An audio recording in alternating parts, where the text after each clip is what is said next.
ഈശോമിശിഹായെ സ്തുതിയായിരിക്കട്ടെ. എല്ലാവർക്കും വചനദീപ്തി ശുശ്രൂഷയിലേക്ക് സ്വാഗതം. പ്രിയമുള്ളവരെ, ഇന്ന് നമ്മൾ ശ്രദ്ധിക്കുന്ന തിരുവചനം എഫെസോസ് ലേഖനത്തിൽ പൗലോസ് ഇങ്ങനെ എഴുതുന്നുണ്ട്. 5-ാം അധ്യായത്തിൻ്റെ 1-ാം വാക്യം, വത്സല മക്കളെ പോലെ നിങ്ങൾ ദൈവത്തെ അനുകരിക്കുന്നവരാകുവിൻ. വാത്സല്യമുള്ള മക്കൾ, അപ്പനോടും അമ്മയോടും വാത്സല്യമുള്ള മക്കൾ, ആ അപ്പൻ്റെ അമ്മയുടെ വാത്സല്യത്തിൽ ജീവിക്കുന്ന മക്കൾ, അവരങ്ങ് അപ്പൻ എന്ത് പറഞ്ഞാലും അമ്മ എന്ത് പറഞ്ഞാലും അനുസരിക്കും. പൗലോസ് പറയുകയാണ് എഫെസോസിലെ സഭയോട്, നിങ്ങളിങ്ങനെ വത്സല മക്കളെ പോലെ നിങ്ങൾ ദൈവത്തെ അനുകരിക്കേണ്ടത്. നമ്മളിങ്ങനെ ഓരോരുത്തരെ നമ്മളിങ്ങനെ അനുകരിക്കുന്നുണ്ടല്ലോ. സിനിമാ നടന്മാരെ അനുകരിക്കുന്നവർ, അല്ലെങ്കിൽ മറ്റുള്ളവരെ അനുകരിക്കുന്നവർ, രാഷ്ട്രീയ നേതാക്കന്മാരെ അനുകരിക്കുന്നവരൊക്കെയുണ്ട്. എന്നാൽ നമ്മളോട് ദൈവം പറയുകയാണ് വിശുദ്ധ പൗലോസ് ലീഹായിലൂടെ, നിങ്ങൾ ദൈവത്തെയാണ് അനുകരിക്കേണ്ടത്. യേശുവിൻ്റെ അടുക്കൽ ഒരു യുവാവ് വന്നിട്ട് പറയുന്നുണ്ടല്ലോ, നല്ലവനായ ഗുരു. യേശു അപ്പോഴേ അവനെ തിരുത്തി.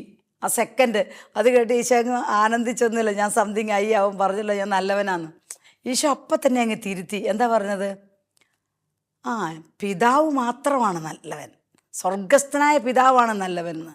അപ്പോൾ ഏറ്റവും നല്ലവനായ സ്വർഗസ്ഥനായ പിതാവിനെയാണ് ഞാനും നിങ്ങളും അനുകരിക്കേണ്ടത് എല്ലാ മേഖലകളിലുമാണ്. 1-2 മേഖലയൊന്നുമല്ല.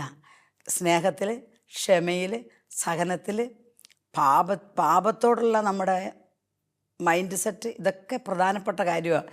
എങ്ങനെയൊക്കെയാണോ പിതാവ് ജീവിക്കുന്നത് അതുപോലെയാണ് നമ്മൾ ജീവിക്കുന്നത്. ഇതുകൊണ്ട് തന്നെ ഈശോ പറഞ്ഞില്ലേ, വിശുദ്ധ യോഹന്നാൻ്റെ സുവിശേഷത്തിൻ്റെ 14-ാം അധ്യായം 10-ാം വാക്യത്തിൽ, പിതാവ് എന്നിലും ഞാൻ പിതാവിലുമാണ് വസിക്കുന്നത്.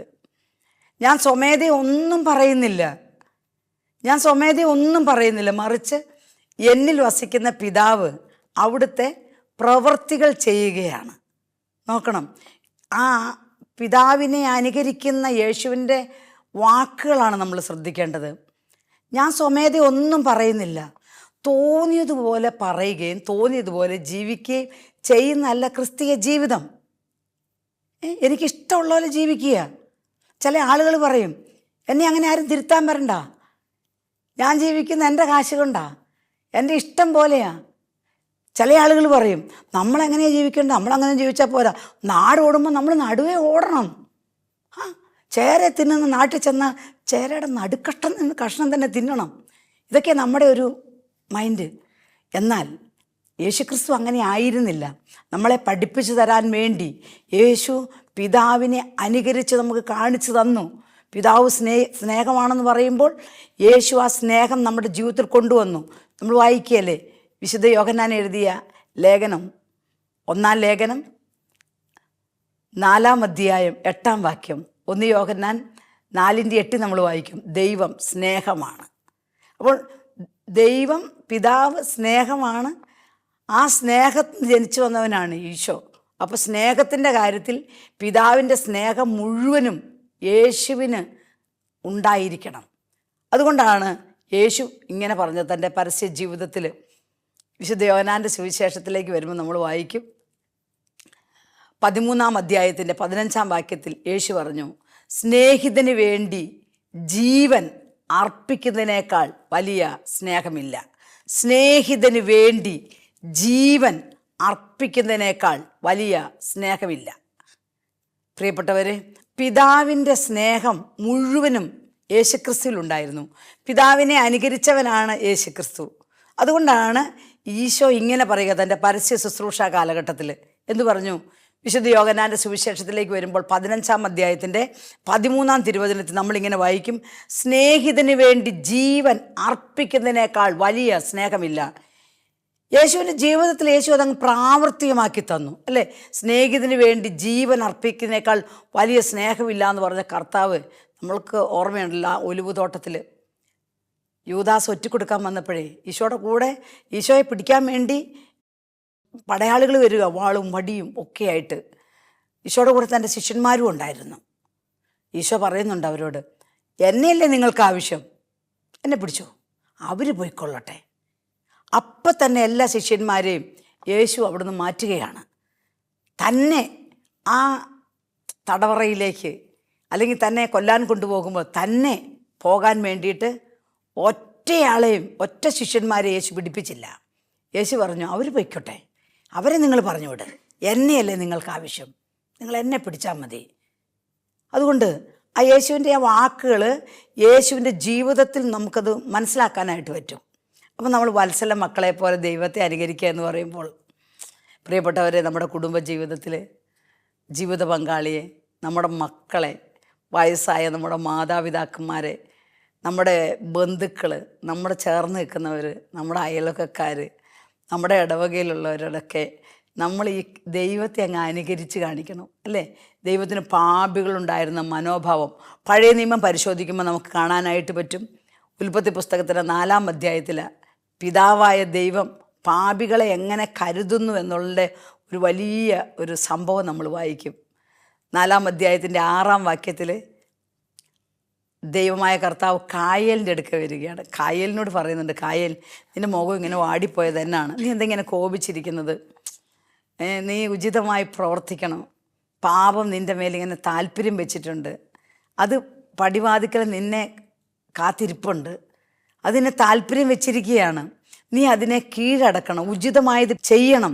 ദൈവം അങ്ങനെ വളരെ സ്നേഹത്തിൽ, വളരെ കരുതലിൻ്റെ വാക്കുകളിലാണ് ദൈവം കായേലിനോട് സംസാരിക്കുന്നത്. കായേൽ, നീ പാപം നിൻ്റെ മേൽ താല്പര്യം വെച്ച് നിന്നെ നോക്കിയിരിക്കുകയാണ്, നീ അതിനെ കീഴടക്കണം കായേൽ.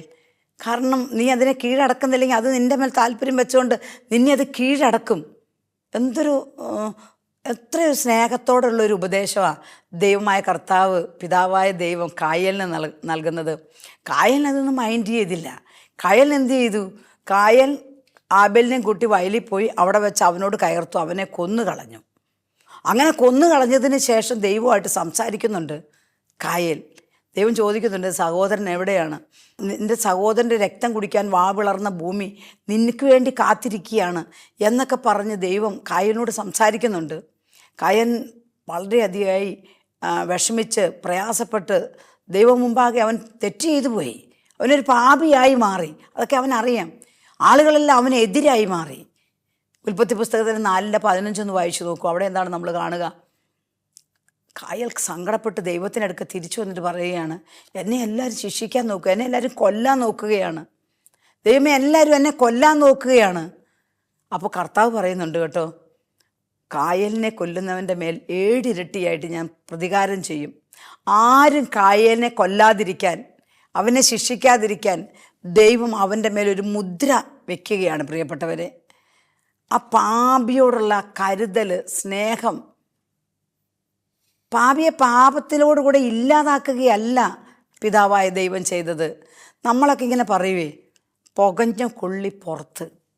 ഒരാൾ തെറ്റ് ചെയ്താൽ പിന്നെ അവനെ അങ്ങ് വേണ്ട, മാറ്റി നിർത്തി, അല്ലേ? എന്നാൽ ദൈവം അങ്ങനെയല്ല.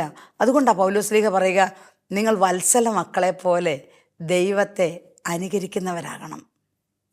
തെറ്റൊക്കെ പറ്റുമെന്നേ. ആർക്കാ തെറ്റ് പറ്റാത്തത്? നമുക്കൊക്കെ തെറ്റ് പറ്റും. നമ്മൾ മനുഷ്യരല്ലേ.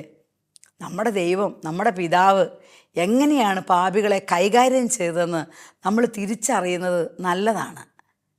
വിശുദ്ധ ബൈബിൾ നമുക്കതിനുള്ള ഒരുപാട് ഉദാഹരണം തരുന്നുണ്ട്. ബൈബിൾ നമ്മൾ വായിക്കും, എസെക്കിയേൽ പ്രവചന ഗ്രന്ഥത്തിൻ്റെ 18-ാമത്തെ അധ്യായത്തിലേക്ക് വരുമ്പോൾ 31-32 വാക്യങ്ങളിലൊക്കെ ദൈവം പറയുന്നുണ്ട്, ഞാനാണ് ദുഷ്ടൻ മരിക്കുന്നതിലല്ല എൻ്റെ സന്തോഷം. അവർ പശ്ചാത്തപിക്കുകയും ജീവിക്കുകയും ചെയ്യട്ടെ. ദൈവമായ കർത്താവ് ഒരിക്കലും ഒരു ദുഷ്ടൻ്റെ മരണത്തിൽ സന്തോഷിക്കുന്നില്ല. കർത്താവ് ദുഷ്ടൻ്റെ മരണത്തിൽ സന്തോഷിക്കുന്നവനല്ല. അതാണ് ദൈവത്തിൻ്റെ മനസ്സ്. അപ്പോൾ ദൈവത്തെ അനുകരിക്കുമ്പോൾ നമുക്കുണ്ടാകേണ്ട മനോഭാവം, ഒരു പാപി അല്ലെങ്കിൽ ഒരു ദ്രോഹി തകർക്കാൻ നടക്കും, നമ്മുടെ ജീവിതം നശിപ്പിക്കുന്നവൻ, അവനെ നശിച്ച് ഇല്ലാതായി തീരുക എന്നുള്ളതല്ല ദൈവം ആഗ്രഹിക്കുക. അവനെ വീണ്ടെടുക്കുക എന്നുള്ളതാണ്. അവൻ പശ്ചാത്തപിക്കുകയും ജീവിക്കുകയും ചെയ്യട്ടെ എന്നാണ് ദൈവം പറയുക. അപ്പോൾ ദൈവത്തെ അനുകരിക്കുന്ന നമുക്കുണ്ടാകേണ്ട ഒരു മനസ്സ്, ശരിക്കും പറഞ്ഞാൽ ദൈവത്തിൻ്റെ മനസ്സായി മാറണം നമ്മൾ. അപ്പോഴേ നമ്മൾ ശരിക്കും ക്രിസ്ത്യാനിയാകുകയുള്ളൂ. അല്ലെങ്കിലോ ശരിക്കും നമുക്ക് അവരോടുള്ള വെറുപ്പും വൈരാഗ്യവും, നമ്മളെ നശിപ്പിക്കാൻ വന്നവരോടുള്ള നമ്മുടെ മൈൻഡ് സെറ്റൊക്കെ അങ്ങ് മാറി നമുക്ക് പകയും വെറുപ്പും ഒക്കെ വന്നു കഴിഞ്ഞാൽ നമ്മുടെ രൂപമേ മാറിപ്പോകും. ദൈവ സ്നേഹമല്ലേ, നമ്മൾ സ്നേഹമാകേണ്ടവരാ. ആ സ്നേഹം നമ്മുടെ പ്രവൃത്തിയിലൂടെയാണ് വരേണ്ടത്. ദൈവത്തിൻ്റെ സ്നേഹത്തിൻ്റെ പ്രകടനം തന്നെ ക്ഷമയിലൂടെയാണ്. നമ്മുടെ മോശയ്ക്ക് ദൈവത്തെ കാണണമെന്ന് വലിയ ആഗ്രഹമായിരുന്നു. ദൈവം എപ്പോഴും മോശയോട് പറഞ്ഞിട്ടുണ്ട്, നിനക്ക് എന്നെ കാണാൻ പറ്റിയല്ല എന്നൊക്കെ പറഞ്ഞു. പക്ഷെ മോശ ആവശ്യപ്പെട്ട് അവസാനം മോശയ്ക്ക് നമ്മുടെ മുമ്പിലൂടെ ദൈവം കടന്നു പോകാമെന്ന് പറഞ്ഞു. അങ്ങനെ ദൈവം കടന്നു പോകുമ്പോൾ ദൈവം ഉദ്ഘോഷിക്കുന്നില്ലേ, ദൈവം 10,000ങ്ങളോട് കരുണ കാണിക്കുന്നവൻ, സ്നേഹിക്കുന്നവൻ, എല്ലാവരോടും ക്ഷമിക്കുന്നവൻ എന്നും പറഞ്ഞുകൊണ്ടാണ് ദൈവം കടന്നു പോകുന്നത്. അപ്പോൾ ദൈവത്തിനെ അനുകരിക്കുന്നവർ, ഈ കരുണ കാണിക്കുന്നവരും സ്നേഹിക്കുന്നവരും പാപങ്ങൾ ക്ഷമിക്കുന്നവരും മറ്റുള്ളവരുടെ തെറ്റുകൾ ക്ഷമിക്കുന്നവരുമായി മാറണമെന്ന് ദൈവം നമ്മളെ പഠിപ്പിക്കുകയാണ്. ഞാൻ അങ്ങനെയാണ്, ഞാൻ നിങ്ങളുടെ ദൈവമാണ്, ഞാൻ 10,000ങ്ങളോട് അവരുടെ പാപങ്ങൾ ക്ഷമിക്കുന്നവനാണ്. അപ്പോൾ ഈശോ പഠിപ്പിച്ചില്ലേ, നിൻ്റെ സ്നേഹിതനൊരു തെറ്റ് ചെയ്താൽ 7 പ്രാവശ്യമല്ല 70 പ്രാവശ്യം അവനോട് ക്ഷമിക്കണം എന്നൊക്കെ പഠിപ്പിക്കുമ്പോൾ ഇതൊക്കെ നമ്മൾ അനുകരിക്കുന്നതിന് വേണ്ടിയാണ്. അങ്ങനെ തന്നെയാണ് വചനം പറയുക. വിശുദ്ധ പത്രോസ്ലീഹ എഴുതിയ ലേഖനത്തിൽ നമ്മൾ വായിക്കുന്നുണ്ട്, 1 പത്രോസ് 2:19 അന്യായമായി പീഡിപ്പിക്കപ്പെടുമ്പോൾ വേദനകൾ ക്ഷമാപൂർവം സഹിച്ചാൽ അത് അനുഗ്രഹ കാരണമായി തീരും.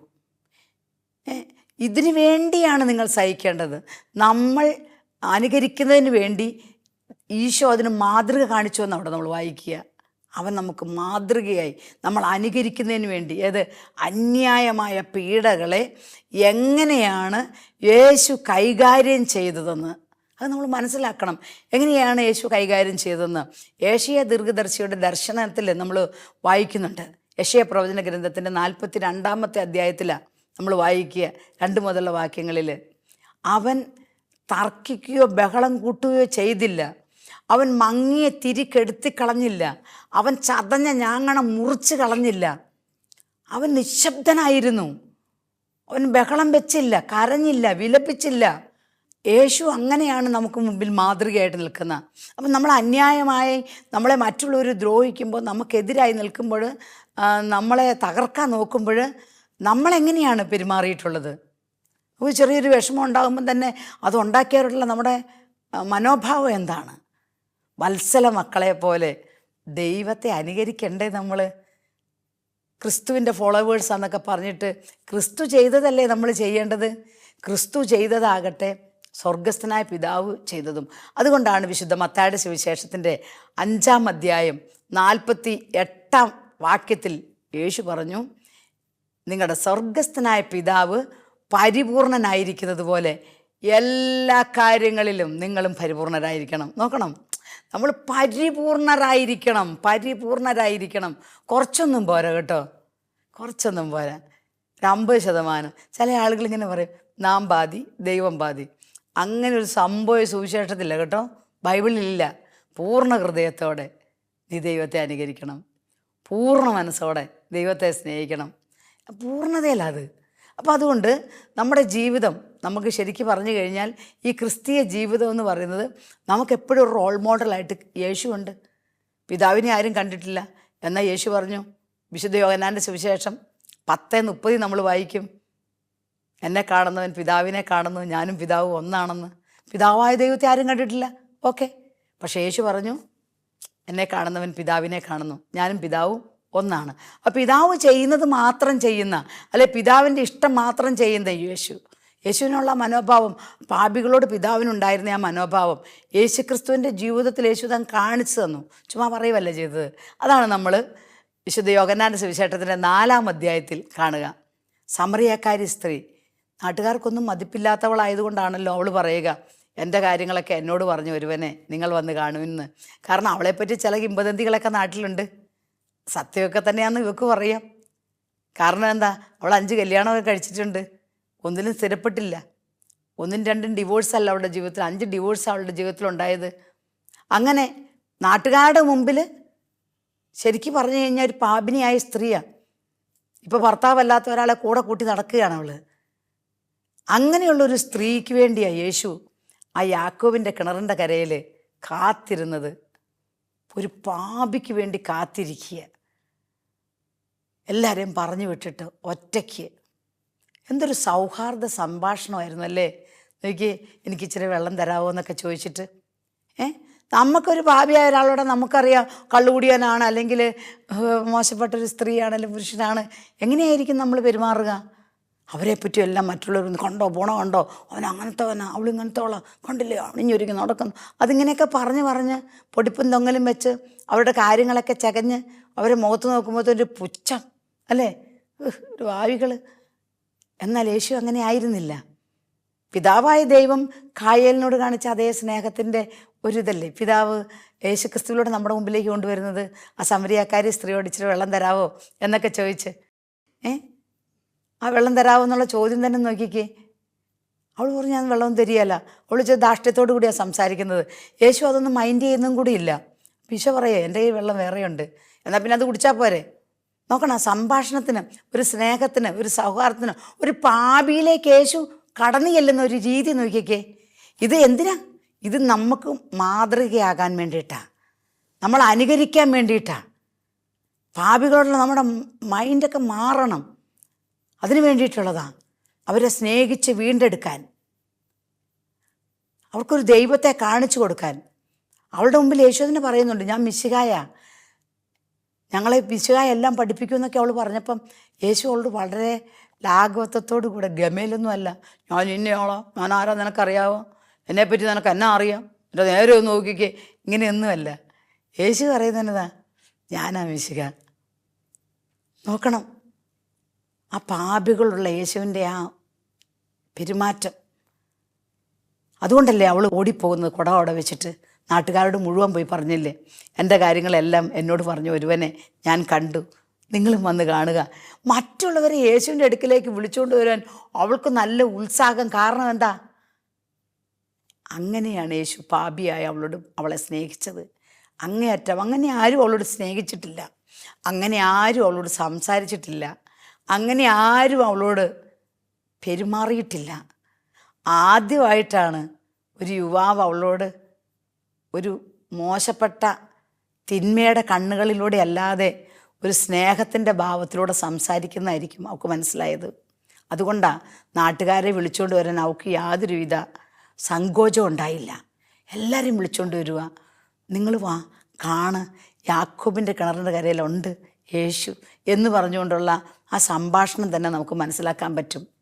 പ്രിയപ്പെട്ടവരെ, അവൾ യേശുവിനെ അനുകരിക്കുന്നവളായി മാറുക. വളരെ വളരെ എളുപ്പത്തിൽ യേശു അവളെ തന്നെ പോലെ പിതാവിൻ്റെ വാക്കുകൾ ലോകത്തെ അറിയിക്കുന്ന, പിതാവിൻ്റെ സ്നേഹം ലോകത്തിന് കാണിച്ചു കൊടുക്കുന്ന, പിതാവ് ആരാണെന്ന് ലോകത്തിന് മുമ്പിൽ വെളിപ്പെടുത്തുന്ന ഒരു ശക്തയായ സുവിശേഷകയാക്കി യേശു ഏതാനും നേരത്തെ മിനിറ്റുകളോ അല്ലെങ്കിൽ ഒരു മണിക്കൂർ നേരത്തെ പെരുമാറ്റത്തിലൂടെ, സംസാരത്തിലൂടെ ക്രിസ്തു അവളെ രൂപപ്പെടുത്തിയെടുത്തു. എന്നെ കേൾക്കുന്ന എൻ്റെ സഹോദര സഹോദരി, നമ്മുടെ ഈ ക്രിസ്തീയ ജീവിതം വഴിയായി പിതാവിനെ അനുകരിച്ച്, വത്സല മക്കളെപ്പോലെ പിതാവിനെ അനുകരിച്ച് ലോകത്തിൻ്റെ മുമ്പിൽ പിതാവിനെ കാണിച്ചു കൊടുക്കാനുള്ള വിളിയ നമ്മുടെ മദർ തെരേസ, വിശുദ്ധയായ മദർ തെരേസ കൽക്കട്ടയുടെ തെരുവിലൂടെ നടന്ന് ദൈവത്തെ അങ്ങോട്ട് അനുകരിച്ച് കാണിച്ചു കൊടുത്തില്ലേ. ആർക്ക് എതിർത്ത് നിൽക്കാൻ പറ്റുമെന്ന് അതിൻ്റെ മുമ്പിൽ ഒരു രാഷ്ട്രത്തലവന്മാർക്കും എതിർത്ത് നിൽക്കാൻ പറ്റിയില്ല. അവരുടെ ചങ്ക് തുറന്നതിനോടൊപ്പം അവരുടെ രാജ്യത്തിൻ്റെ കവാടം വരെ മദർ തെരേസയുടെ മുമ്പിൽ, വിശുദ്ധ മദർ തെരേസയുടെ മുമ്പിൽ തുറന്നു കൊടുത്തിട്ടുണ്ടെങ്കിൽ അതിൻ്റെ അർത്ഥം എന്താ? വിശുദ്ധ മദർ തെരേസ ദൈവത്തെ അനുകരിക്കുന്നവളായി മാറി. നമ്മൾ ശരിക്കും ദൈവത്തെ അനുകരിച്ചാലുണ്ടല്ലോ, നമ്മുടെ മുമ്പിൽ ഒരു വാതിൽ അടയേല. നമുക്ക് പോകാനുള്ള വഴികൾ ദൈവം ഇങ്ങനെ തുറന്ന് വയ്ക്കും, അല്ലെങ്കിൽ ദൈവം തുറപ്പിച്ചു തരും. അതാ ഒരു സത്യം. അപ്പോൾ നമുക്ക് നമ്മുടെ ജീവിതത്തെ നമുക്കൊന്ന് പരിശോധിച്ച് നോക്കുന്നത് നല്ലതാണ്. ക്രിസ്ത്യാനികളാകുമ്പം എൻ്റെ ഭർത്താവിനോട്, എൻ്റെ ഭാര്യയോടൊക്കെ ഞാൻ ദൈവത്തെ പോലെയാണോ, ദൈവം പെരുമാറുന്നത് പോലെയൊക്കെയാണോ പെരുമാറുന്നത്?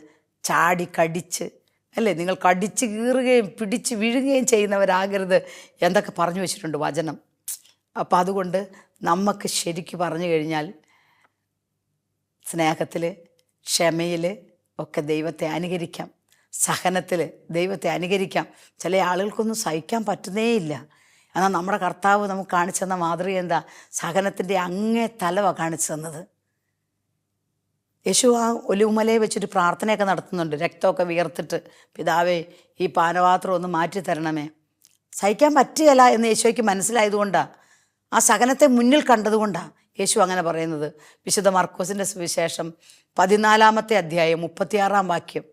രക്തം വിയർത്ത് നിൽക്കുക ഈശോ, ആരും അടിക്കാതെ ആരും കുത്താതെ, എവിടെയും മറിഞ്ഞു കെട്ടി വീഴാതെ, ഒരു കുരിശൊന്നും തോളി വഹിക്കാതെ, യേശുവിൻ്റെ രക്തം വിയർപ്പ് തുള്ളികളായി പുറത്തു വരത്തക്ക രീതിയിൽ ഒരു വലിയ സഹനത്തിനെ മുന്നിൽ കാണുന്ന കർത്താവ്. സഹനത്തെ മുന്നിൽ കണ്ടിട്ടേ ഉള്ളൂ. അത്രമാത്രം യേശു മാനസികമായി വ്രണിതനായി, ശാരീരികമായി വ്രണിതനായി. അതാണ് രക്തം വിയർത്ത് യേശു നിന്ന് പ്രാർത്ഥിക്കുന്നത്, പിതാവേ ഈ പാനപാത്രം ഒന്ന് മാറ്റിത്തരണം, സാധിക്കുമെങ്കിൽ പിതാവേ ഈ പാനപാത്രം മാറ്റിത്തരണം. സഹിക്കാൻ പറ്റുന്നില്ല എന്ന യേശു പറഞ്ഞതിനർത്ഥം, പിതാവേ എനിക്കിത് സഹിക്കാൻ പറ്റുന്നില്ല. എന്തു നോക്കി ഒരു മകൻ അപ്പൻ്റെ മുമ്പിൽ നിന്ന് പറയാം, അപ്പ എനിക്ക് സഹിക്കാൻ പറ്റിയല്ല അപ്പ, ഇത് മാറ്റപ്പ എന്ന് പറഞ്ഞിട്ട് പിതാവ് മിണ്ടിയില്ല. വത്സല മക്കളെ പോലെ ദൈവത്തെ അനുകരിക്കണ്ടേ? പിതാവ് മിണ്ടാതെ നിന്നു. എന്തിനാ പിതാവ് മിണ്ടാതെ നിന്നത്? യേശുവിൻ്റെ ആ സഹനം, വരാൻ പോകുന്ന സഹനം പിതാവിന് അറിയാൻ പാടില്ലഞ്ഞിട്ടാണോ? അറിയാം, എന്നിട്ട് മിണ്ടിയില്ല. യേശു പിതാവ് കൊടുത്ത പാനപാത്രം എടുത്തു. ആ കുരിശിൻ്റെ വഴിയിലൊന്നും ആരെയും ശപിക്കാതെ, ആരോടും ഒന്നും എതിർത്ത് പറയാതെ. ആ കുരിശെ കിടക്കുമ്പം ആ 2 കള്ളന്മാരിൽ ഒരുവൻ, ഇടത് ഭാഗത്ത് നിന്നവൻ ചങ്കി കുത്തുന്ന കുന്തത്തെക്കാളുമുള്ള വാക്കുകളാണ് പറഞ്ഞത്. നിന്നെ തന്നെ ഒന്ന് രക്ഷിക്ക്, നീ ദൈവമാണ്, ഞങ്ങളെയും കൂടെ രക്ഷിക്ക് എന്നൊക്കെ പറഞ്ഞപ്പോൾ ശരിക്കും പറഞ്ഞു കഴിഞ്ഞാൽ എന്തെങ്കിലും ഒന്ന് പറയേണ്ടതാണ്. സഹനം നമ്മുടെ മുമ്പിൽ കാണിച്ചു തരിക പിതാവ് അല്ലേ? അങ്ങനെ പറയാം, എന്നിൽ ആയിരിക്കുന്ന എൻ്റെ പിതാവ് അവിടുത്തെ പ്രവൃത്തികൾ ചെയ്യുകയാണ് എന്നാണ് ഈശോ പറഞ്ഞത്. എന്നിൽ വസിക്കുന്ന പിതാവ് അവിടുത്തെ പ്രവൃത്തികൾ ചെയ്യുകയാണ്, സ്വമേധേ ഞാൻ ഒന്നും പറയുന്നില്ലെന്ന് യേശു പറഞ്ഞത്. അങ്ങനെയാണെങ്കിൽ യേശുവിലുള്ള പിതാവ് മിണ്ടാതെ ആ കള്ളൻ്റെ മുമ്പിൽ പോലും എത്രമാത്രം ആത്മസംയമനാണ് യേശു പാലിക്കുന്നത് നോക്കിക്കേ. എന്നിട്ട് അവനോട് പറയാം, വലതുഭാഗത്തുള്ളവനോട് പറയുക, നീ എന്നോട് കൂടെ ഇന്ന് പറുദീസായിലായിരിക്കും. നമ്മളൊക്കെ സഹിക്കാൻ പറ്റാതെ എന്തൊക്കെയാ പറയുന്നത്? ചാകാൻ കയറെടുക്കുന്നവർ, വിഷക്കുപ്പി അന്വേഷിക്കുന്നവർ, റെയിൽ ട്രാക്കിൽ കയറി നിൽക്കുന്നവർ. സഹനത്തിൻ്റെ അങ്ങ് തീവ്രത കൊണ്ടാണ്. ചില ആളുകൾ ഡിവൈന് വരുമ്പം പറയും, കള്ളു കുടിക്കുന്ന സഹിക്കാൻ മേലാത്തത് കൊണ്ടാണ്. സഹിക്കാൻ മേല, ഭാര്യേനെ അല്ലെങ്കിൽ ഭർത്താവിനെ അല്ലെങ്കിൽ വീട്ടുകാരെ സഹിക്കാൻ പറ്റാത്തതുകൊണ്ടാണ് ഞാൻ ഇങ്ങനെ ആയിപ്പോയതെന്ന്. എന്നാൽ നമ്മൾ അനുകരിക്കുന്നതിന് വേണ്ടി സഹിച്ചിങ്ങോട്ട് കാണിച്ചു തരികയാണ് ഈശോ അല്ലേ? ആ സഹനത്തിൻ്റെ നമ്മൾ പറയും, തലവേദന എടുത്തിരിക്കുമ്പോൾ വല്ലവരും പാട്ട് വെച്ചാൽ തന്നെ നമുക്ക് ഇഷ്ടപ്പെടുകയില്ല. മനുഷ്യൻ തലവേദന എടുത്ത് ചാകാൻ കിടക്കുമ്പോൾ അവൻ്റെ ഒരു പാട്ട് എന്നൊക്കെ നമ്മൾ പറയും. ഈശോ കുരിശേ കിടന്ന് മരണവെപ്രാളത്തിൽ കിടക്കുക, ആകാശത്തിൻ്റെ ഭൂമിയുടെ മധ്യേ. അപ്പോഴാണ് വലതുഭാഗത്ത് കിടന്ന കള്ളം പറയുന്നത്, നീ പറുദീസയിലായിരിക്കുമ്പം എന്നെയും കൂടെ ഒന്ന് ഓർത്തേക്കണേ. എന്നെ കൊണ്ടുപോകണമെന്നൊന്നുമല്ല, ഓർക്കണേ. നമ്മളാണെങ്കിലോ എന്തെങ്കിലും ഒന്ന് പറഞ്ഞു പോകും. എന്നാൽ എങ്ങനെ സഹിക്കണമെന്ന് ക്രിസ്തു പഠിപ്പിച്ചു. ആ സഹനത്തിലൂടെ എന്ത് മാതൃക കാണിക്കണമെന്ന് കർത്താവ് പഠിപ്പിച്ചു. അവനോട് യേശു പറഞ്ഞു, നീ എന്നോട് കൂടെ ഇന്ന് പറുദീസയിലായിരിക്കും. അതെ, നിൻ്റെ സഹനത്തിൽ, നിൻ്റെ വേദനയിൽ, നിൻ്റെ കണ്ണുനീരിൽ നിൻ്റെ കൂടെയുള്ളവരെ നിന്നോടൊപ്പം പറുദീസയിലേക്ക് എത്തിക്കാനാണ് ദൈവം വിളിക്കുന്നത്. അതാണ് ദൈവത്തിൻ്റെ ലക്ഷ്യം. അതുകൊണ്ട് എഫെസോസ് 5:1 നമ്മുടെ ഹൃദയത്തിൽ നമുക്ക് ചേർത്ത് വെക്കാം. വത്സല മക്കളെ പോലെ നമുക്ക് ദൈവത്തെ അനുകരിക്കുന്നവരാകാം. കണ്ണുകൾ അടച്ച് നമ്മുടെ ജീവിതത്തിൻ്റെ അതിതീവ്രമായ സഹനങ്ങൾ, നമുക്ക് മുന്നോട്ട് പോകാൻ പറ്റാത്ത രീതിയിലുള്ള സങ്കടങ്ങൾ, വേദനകൾ, നമ്മുടെ പ്രിയപ്പെട്ടവരിൽ നിന്ന്, ബന്ധുക്കളിൽ നിന്ന്, മിത്രങ്ങളിൽ നിന്നുണ്ടായ മുറിവേറ്റ മനസ്സ് ഒക്കെ ഈശോയ്ക്ക് കാണിച്ചു കൊടുക്കാം. കർത്താവേ, അങ്ങയുടെ മകനായി, അങ്ങയുടെ മകളായി കുരിശിൽ അങ്ങയുടെ മകൻ എല്ലാവരോടും ക്ഷമിച്ചതുപോലെ ക്ഷമിച്ച് സ്നേഹിച്ച് ജീവിച്ച് അങ്ങേ അനുകരിക്കുന്നവരായി മാറാൻ ഞങ്ങളെ അനുഗ്രഹിക്കണമേ. ആമേൻ.